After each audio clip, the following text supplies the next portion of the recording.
नमस्ते। भारत का नक्शा है ना कितना विशाल और विविध। कभी सोचा है कि ये सारे राज्य, ये शहर एक साथ कैसे जुड़े हुए हैं? चलिए आज इसी पहेली को सुलझाते हैं। हम एक सफर पर निकलेंगे, भारत के सभी राज्यों और उनकी राजधानियों को जानने के लिए। इससे हमारे देश का पूरा प्रशासनिक ढांचा बिल्कुल साफ साफ समझ आ जाएगा। तो ठीक है, सबसे पहले आइए भारत के एडमिनिस्ट्रेटिव स्ट्रक्चर की बिल्कुल बेसिक बात समझते हैं। अगर हम आज की बात करें तो हमारे भारत देश में कुल 28 राज्य हैं और हाँ, हर राज्य की अपनी एक अलग पहचान है, अपनी संस्कृति, अपनी भाषा और अपना एक खास इतिहास। अब इन 28 राज्यों के अलावा 8 केंद्र शासित प्रदेश यानी यूनियन टेरिटरीज भी हैं। इनमें और राज्यों में एक बड़ा फर्क है। देखिए, राज्यों की अपनी चुनी हुई सरकारें होती हैं, है ना? लेकिन यूनियन टेरिटरीज को सीधे सीधे केंद्र सरकार यानी सेंट्रल गवर्नमेंट चलाती है। इसीलिए इनका एक अलग एडमिनिस्ट्रेटिव स्टेटस होता है। अब इन सबको याद रखना थोड़ा मुश्किल हो सकता है, राइट? तो हम क्या करने वाले हैं? हम सिर्फ एक लिस्ट नहीं पढ़ेंगे, बल्कि हम एक तरह से पूरे देश का एक टूर करेंगे, इलाके के हिसाब से। उत्तर से शुरू करेंगे, फिर पूरब, पश्चिम और दक्षिण जाएंगे। इससे हर इलाके की खासियत भी समझ आएगी और सब याद भी रहेगा। तो चलिए अपना ये सफर शुरू करते हैं उत्तर भारत से, वो इलाका जहां ऊंचे ऊंचे हिमालय हैं और गंगा के उपजाऊ मैदान। आपको पता है, देश के सबसे ज्यादा आबादी वाले और ऐतिहासिक तौर पर सबसे जरूरी राज्य यहीं पर हैं। तो उत्तर भारत में कौन कौन से राज्य हैं? देखिए, हरियाणा और पंजाब, इन दोनों की एक ही राजधानी है, चंडीगढ़। फिर है हिमाचल प्रदेश, जिसकी राजधानी है शिमला।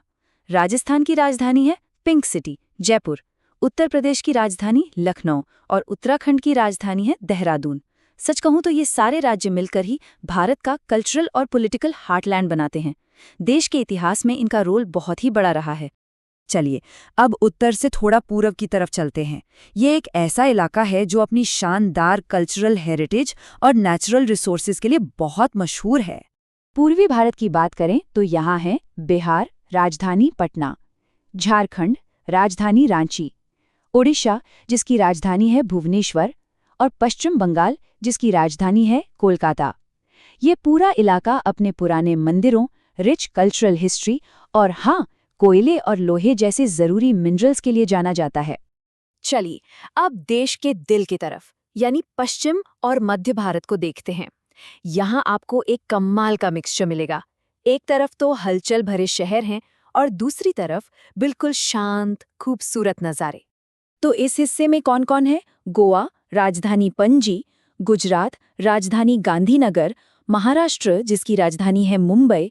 फिर आते हैं सेंट्रल इंडिया में छत्तीसगढ़, राजधानी रायपुर। और मध्य प्रदेश, राजधानी भोपाल। आप सोचिए, एक तरफ मुंबई जैसा फाइनेंशियल कैपिटल है और दूसरी तरफ मध्य प्रदेश और छत्तीसगढ़ के घने जंगल। मतलब डाइवर्सिटी तो देखिए कितनी जबरदस्त है यहाँ। ठीक है, हमारा टूर अब पहुंच गया है दक्षिण भारत में। ये वो इलाका है जो अपने खूबसूरत समुद्र तटों, पुराने मंदिरों और हाँ, भारत की बूमिंग टेक्नोलॉजी इंडस्ट्री के हब के तौर पर जाना जाता है। तो दक्षिण में है आंध्र प्रदेश, राजधानी अमरावती। कर्नाटक, राजधानी बेंगलोर। केरल, राजधानी तिरुवनंतपुरम। तमिलनाडु, राजधानी चेन्नई। और तेलंगाना, जिसकी राजधानी है हैदराबाद। खासकर बेंगलुरु और हैदराबाद जैसे शहर ये तो भारत के आईटी बूम को लीड कर रहे हैं। जाहिर है, ये सारे राज्य देश की मॉडर्न इकोनॉमी के लिए बहुत ज़्यादा ज़रूरी हैं। और अब हम अपने राज्यों के टूर के आखिरी पड़ाव पर हैं। खूबसूरत और कल्चर के लिहाज से एकदम अनोखा, हमारा नॉर्थ ईस्ट। नॉर्थ ईस्ट, जिसे हम प्यार से 7 सिस्टर्स और उनके एक भाई सिक्किम के नाम से जानते हैं। यहाँ कौन कौन से राज्य हैं? देखिए, अरुणाचल प्रदेश, ईटानगर। असम, दिसपुर। मणिपुर, इम्फाल। मेघालय, शिलोंग। मिजोरम, आइजॉल। नागालैंड, कोहिमा। सिक्किम, गंगटोक। और त्रिपुरा, अगरतला। ये कमाल की बात है कि देश के बस एक कोने में आपको इतनी अलग अलग तरह की भाषाएं, संस्कृतियां और इतनी नेचुरल ब्यूटी देखने को मिलती है। ओके, तो एक छोटा सा सवाल आप सबके लिए।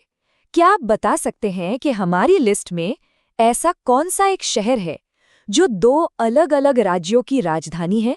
सोचिए जरा। सही जवाब है चंडीगढ़। जी हाँ, चंडीगढ़ पंजाब और हरियाणा दोनों की राजधानी है। ये काफी अनोखी बात है। दरअसल 1966 में जब हरियाणा बना, तब चंडीगढ़ को एक यूनियन टेरिटरी के तौर पर दोनों राज्यों की राजधानी बना दिया गया। तो 28 राज्य तो हो गए, अब बारी है उन 8 यूनियन टेरिटरीज की। चलिए उन पर भी एक नज़र डालते हैं। तो ये 8 यूनियन टेरिटरीज हैं: अंडमान और निकोबार द्वीप समूह, चंडीगढ़, दादरा और नगर हवेली और दमन और दीव, दिल्ली, जम्मू और कश्मीर, लद्दाख, लक्षद्वीप और पुडुचेरी। जैसा कि हमने पहले भी बात की, इन सभी जगहों को सीधे सेंट्रल गवर्नमेंट ही मैनेज करती है, चाहे वो अंडमान के दूर दराज के द्वीप हो या फिर हमारी राजधानी दिल्ली। अच्छा, एक यूनियन टेरिटरी ऐसी भी है जिसकी 2 राजधानियां हैं, और वो भी मौसम के हिसाब से बदलती हैं, और वो है जम्मू और कश्मीर। गर्मियों में राजधानी होती है श्रीनगर और सर्दियों में हो जाती है जम्मू। इस सिस्टम को दरबार मूव कहते हैं, और ये वहाँ के एक्सट्रीम मौसम की वजह से बहुत पहले से चला रहा एक तरीका है। तो इतनी सारी जानकारी के बाद इसका असली मतलब क्या है? क्या ये नक्शा सिर्फ कुछ लकीरें और शहरों के नाम है? नहीं, बिल्कुल नहीं, ये उससे कहीं ज्यादा है। ये जो भारत का प्रशासनिक नक्शा है ना, ये कोई रुकी हुई चीज नहीं है। ये तो एक जीती जागती कहानी है जो हमारे देश के साथ साथ बदलती रहती है, विकसित होती रहती है। हर बॉर्डर, हर सीमा किसी ऐतिहासिक घटना की, किसी कल्चरल बदलाव की या किसी भाषाई क्षेत्र की कहानी कहती है। ये हमारे देश के इतिहास, संस्कृति और विकास का आईना है। और यहीं पर एक बहुत दिलचस्प सवाल उठता है।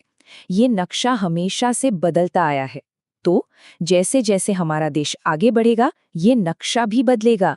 जरा सोचिए, भविष्य में भारत का ये प्रशासनिक नक्शा कैसा दिखेगा?